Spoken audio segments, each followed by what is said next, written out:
پیچھے ہٹ جاتا ہے، گناہ کو چھوڑ دیتا ہے، تو اللہ پاک فرما رہا ہے کہ یاد رکھو تمہارا رب مہربان ہے، تمہارا رب بخشنہار ہے، تمہیں اللہ تبارک و تعالیٰ معاف کر دے گا۔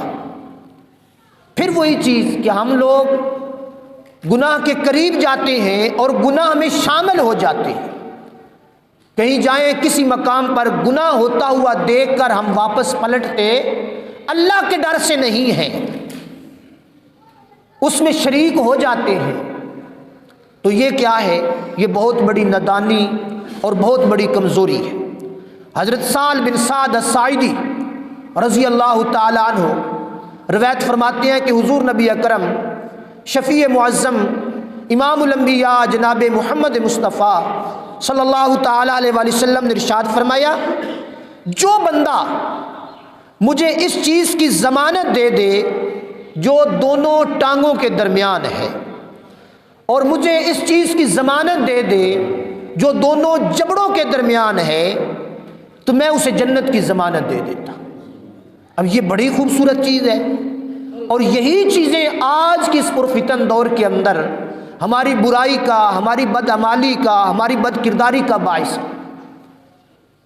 خواتین اور مرد دونوں اس گناہ کے اندر شریک ہیں، اس سے اجتناب نہیں کیا جا رہا۔ بار بار میں وہ لفظ دہرانا نہیں چاہتا، تو نہیں، ہم لوگ اجتناب نہیں کر رہے، برائی کا ارتکاب کرتے ہیں، اور زبان ہماری جہاں تک بڑھ گئی ہوئی ہے وہ ہر بندہ جانتا ہے، نہ چھوٹے کا ادب نہ بڑے کا احترام، جو زبان میں آتا ہے کبھی نہیں سوچا، کبھی نہیں تولا۔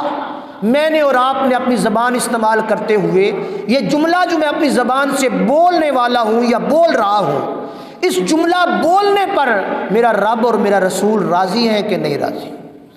یہ جملہ میں بولوں گا، رب اور رب کی ناراضگی کا باعث تو نہیں بنے گا۔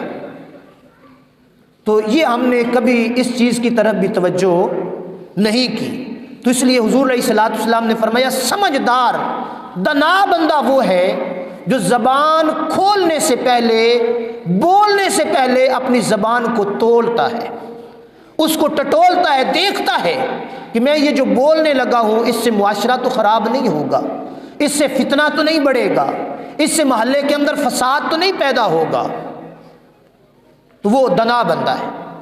تو ہم میں سے ہر بندہ الا ماشاء اللہ کبھی توجہ نہیں کی کہ ہم لوگوں نے جو زبان استعمال کی ہے یا جو زبان استعمال کرنے والے ہیں وہ ہماری کس کیٹیگری میں جا رہی ہے۔ تو اس لیے دوستو، انسان کی زندگی ختم ہو جائے گی، موت ہر انسان کو آ جائے گی، اور کیے ہوئے اعمال ساتھ چلے جائیں گے۔ میں ہمیشہ یہ بات کرتا ہوں، دنیا میں رہتے ہوئے ہم لوگ عیاشی کرتے ہیں، ہم اپنی من مانی زندگی بسر کرتے ہیں، موت آتی ہے دنیا کی عیاشی بھی ختم ہو جاتی ہے، من مانی زندگی بھی ختم ہو جاتی ہے، دنیا کی ہر رونق ختم ہو جاتی ہے، دنیا کا مال مرتے ساتھ ہی ختم ہو جاتا ہے، دنیا کے عزیز و اقارب رشتہ دار قبر میں دفن کر کے واپس آ جاتے ہیں، پلٹ کے خبر بھی نہیں لیتے، پر وہ دنیا میں جو کسی دوسرے کی خاطر، کسی دوسرے کو راضی کرنے کے لیے گناہ کیا تھا وہ قبر میں اتر جاتا ہے، اپنے ضمیر کو تھوڑا سا مطمئن کرنے کے لیے جو غلطی کی تھی وہ قبر میں اتر جاتی ہے، جو بدعمالی کی تھی وہ قبر میں اتر جاتی ہے۔ تو پھر کیا ہوتا ہے؟ دنیا کی ہر آسائش، دنیا کا ہر پیسہ، دنیا کی ساری جائیداد پیچھے رہ گئی، پر وہ جو 2 نمبری ہم نے کی تھی وہ ہمارے ساتھ چلی گئی۔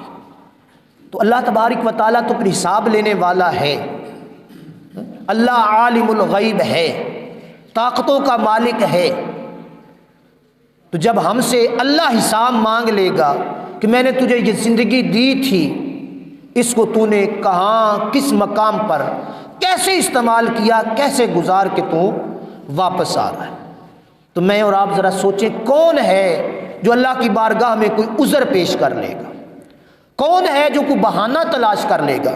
بلکہ قرآن مجید میں اللہ تبارک و تعالیٰ نے اس چیز کو بڑی خوبصورتی کے ساتھ بیان کر دیا. یہ میں نے پرسوں کل شریف کے ختم پر آیت مقدسہ پڑھ دیا، اشارہ کر دیتا ہوں. اللہ نے فرمایا استجیبوا لربکم من قبل ان یأتی یوم لا مرد له من اللہ ما لکم من ملجأ یومئذ وما لکم من نکیر.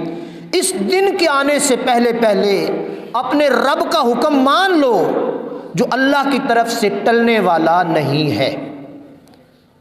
رب کا حکم، رسول کا حکم، دین، ایمان، شریعت، اس چیز کو اللہ فرما رہے کہ مان لو. لربکم من قبل ان یأتی یوم لا مرد له من اللہ، مرنے سے پہلے پہلے اللہ کا حکم مان لو. اس دن سے پہلے پہلے اللہ کا حکم مان لو. کون سا دن؟ جو ٹلنے والا.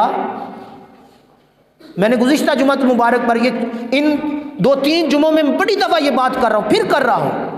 ہم لوگ ساری زندگی کوشش کر لیں، محنت مشقت کر لیں، موت کو ہم لوگ اپنے سے بھگا، موت سے کوئی بندہ چھٹکارا پا، دنیا کی چیزیں حاصل کی یا نہ کی، ہوئی یا نہ ہوئی، بندے نے محنت کی، مکان بنانے کی بنا لیا، بندے نے محنت کی، گاڑی لینے کی لے لی، کچھ نے لے لی، کوئی نہ بھی لے سکے، لیکن کوشش کر کے ہم موت سے بچ نہیں سکتے.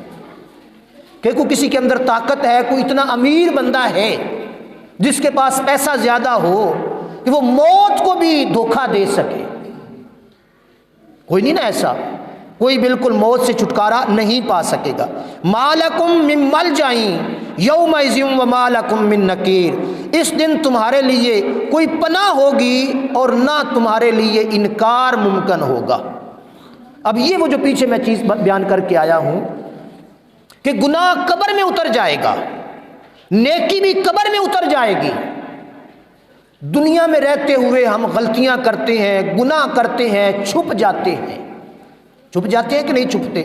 گناہ کر کے چھپ جاتے ہیں، بدعمالیاں کر کے چھپ جاتے ہیں، قتل کر کے لوگ چھپ جاتے ہیں. پر اللہ فرما رہا ہے کہ قیامت کے دن، وہ جو دن حقیقت ہے وہ ٹلنے والا نہیں ہے، اس دن تمہارے پاس کوئی دنیا کی طرح پناہ نہیں ہوگی. دنیا میں تو کسی چودھری نے سہارا دے دیا، کسی بڑے نے سہارا دے دیا، کسی رشتہ دار نے پولیس کے ڈر سے چند دن چھپا لیا، کہیں دوسرے شہر چلے گئے، پناہ لے لی. کیا ہوا؟ پناہ. ایک ملک کو چھوڑ کر دوسرے ملک میں جا کے حکمران بادشاہ پناہ لے لیتے ہیں.